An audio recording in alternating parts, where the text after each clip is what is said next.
الحمد لله نحمده ونستعينه ونستغفره ونؤمن به ونتوكل عليه ونعوذ بالله من شرور أنفسنا ومن سيئات أعمالنا من يهده الله فلا مضل له ومن يضلله فلا هادي له ونشهد أن لا إله إلا الله ونشهد أن محمدا عبده ورسوله أما بعد فقد قال الله تبارك وتعالى في القرآن المجيد والفرقان الحميد أعوذ بالله من الشيطان الرجيم بسم الله الرحمن الرحيم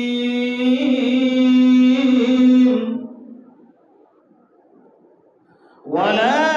تقولوا لمن يقتل في سبيل الله أموات بل أحياء ولكن لا تشعرون آمنت بالله صدق الله مولانا العظيم وبلغنا رسوله النبي الأمين المكين المعين المبين الكريم ونحن على ذلك لمن الشاهدين والشاكرين والحمد لله رب العالمين عزیزان گرامی باوقار، میں نے جس آیت مبارکہ کی تلاوت کا شرف حاصل کیا ہے، اللہ تبارک و تعالی قرآن پاک میں ارشاد فرماتا ہے وَلَا تَقُولُوا لِمَن يُقْتَلُ فِي سَبِيلِ اللَّهِ أَمْوَاتٌ، یعنی اللہ رب العزت ارشاد فرماتا ہے کہ اے لوگو، تم انہیں مردہ نہ کہو جو اللہ کی راہ میں شہید کر دیے جائیں، وہ زندہ ہیں، بل احیاء ولکن لا تشعرون، بلکہ وہ زندہ ہیں اور ان کی زندگی کا تمہیں شعور نہیں ہے، ان کی زندگی کے بارے میں تم جانتے نہیں ہو، اس لیے تم انہیں مردہ نہ کہو۔ شاعر کہتا ہے کہ قتل حسین اصل میں مرگ یزید ہے، قتل حسین اصل میں مرگ یزید ہے، اسلام زندہ ہوتا ہے ہر کربلا کے بعد۔ برادران ملت اسلامیہ، آج کا پروگرام آپ کی مسجد علی حیدر میں حضرت مولانا رفیق عالم صاحب خطیب و امام، مسجد بیت النور ریلوے کالونی ان کا تھا، لیکن کسی وجہ سے وہ نہ آ سکے اور مولانا علی حسن صاحب نے مجھے جو ہے تھما دیا ہے۔ بہرکیف انشاءاللہ العزیز میں حسب موافق آج کے موضوع پہ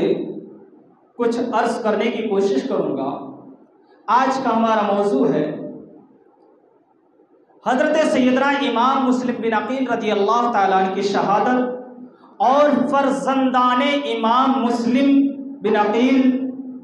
رضی اللہ تعالیٰ عنہما کی شہادت اور فرزندان امام مسلم بن عقیل رضی اللہ تعالیٰ عنہما اجمعین کے قاتل کا انجام، یہ آج کا موضوع ہے۔ کیونکہ 10 دن کا پروگرام 10 موضوع پہ شہدائے کربلا کے تعلق سے چلتا آ رہا ہے مسلسل۔ عزیزان ملت اسلامیہ، اب تک جو تمام مساجد میں بیانات ہوئے، تو کل کے بیان حضرت علامہ مولانا عبدالسلام صاحب مدینہ مسجد 14 نمبر راماورم میں کیا حضرت نے، اور بالتفصیل حضرت امام مسلم بن عقیل رضی اللہ تعالیٰ عنہ کے واقعے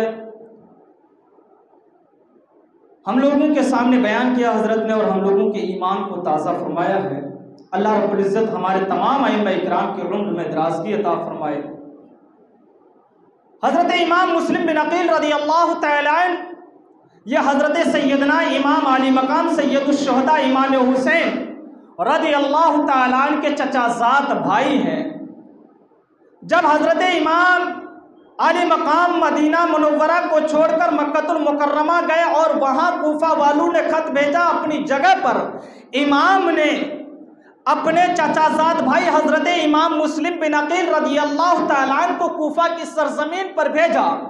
اور کہا کہ تم وہاں جانے کے بعد اگر دیکھنا کہ حالات وہاں کے اگر سازگار ہیں تو تم مجھے وہاں سے خط بھیجنا، میں آ جاؤں گا۔ عزیزان ملت اسلامیہ، وقت کافی ہو چکا ہے، القصہ مختصر سنتے چلیے۔ اللہ اکبر۔ حضرت امام مسلم بن عقیل رضی اللہ تعالیٰ امام علی مقام سید الشہداء امام حسین کے حکم پر جو ہے آپ نائب بن کر کے کوفہ کی سرزمین پر پہنچتے ہیں۔ جب کوفہ والوں کو معلوم ہوا کہ حضرت امام مسلم بن عقیل رضی اللہ تعالیٰ کوفہ کی سرزمین پر نائب بن کر امام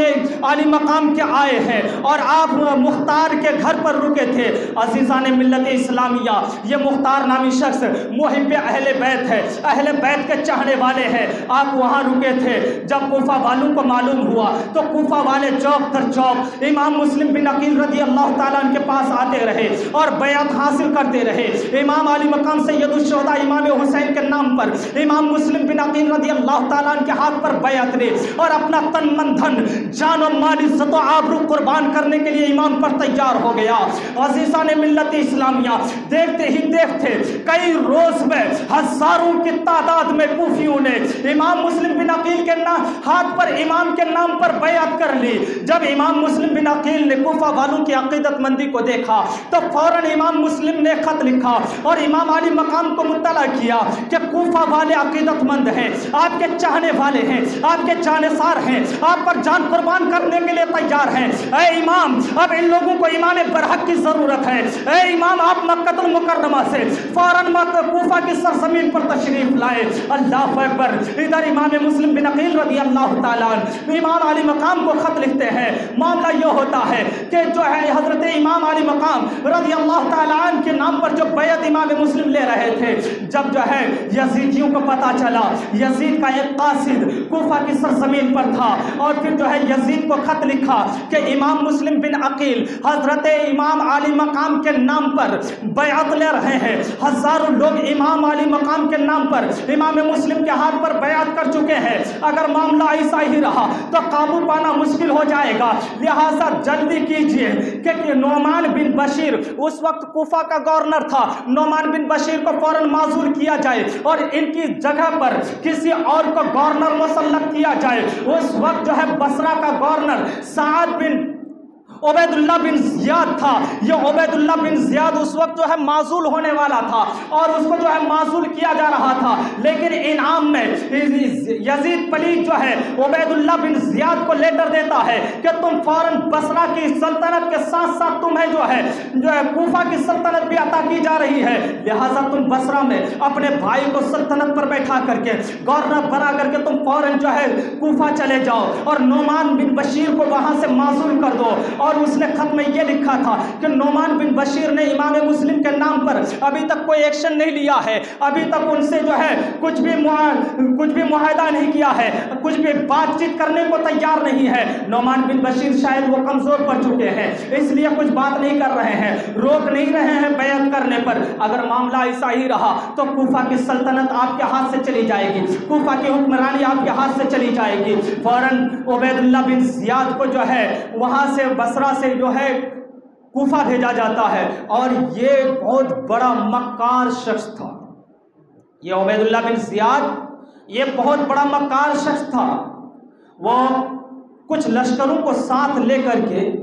کوفہ کی طرف روانہ ہو جاتا ہے اور قادسیہ کے مقام پہ آ کے رک جاتا ہے اور تمام لشکروں کو قادسیہ میں چھوڑ کر کے چند افراد کو اپنے ساتھ لیتا ہے اور حجازی لباس زیب تن ہو جاتا ہے، حجازی لباس پہن لیتا ہے، اپنے چہرے پر نقاب ڈال لیتا ہے اور پھر جو ہے حجازی راستے سے، یعنی وہ راستہ جو مکہ المکرمہ سے کوفہ کی طرف داخل، کوفہ شہر میں داخل ہوتا تھا، اس راستے سے جو ہے مغرب اور عشاء کے بیچ میں یہ ابن زیاد بدنہاد داخل ہوتا ہے۔ لوگوں کو انتظار تھا امام برحق کا، لوگوں کو انتظار تھا امام صادق کا، لوگوں کو انتظار تھا امام علی مقام کا، لوگوں کو انتظار تھا مولا علی کے نور نظر کا، لوگوں کو انتظار تھا رسول اللہ کے نواسے کا۔ اللہ اکبر۔ یہ ابن زیاد بدنہاد جب حجازی لباس پہن کر حجازی راستے سے مغرب اور عشاء کے درمیان میں کوفہ شہر کے اندر داخل ہوتا ہے،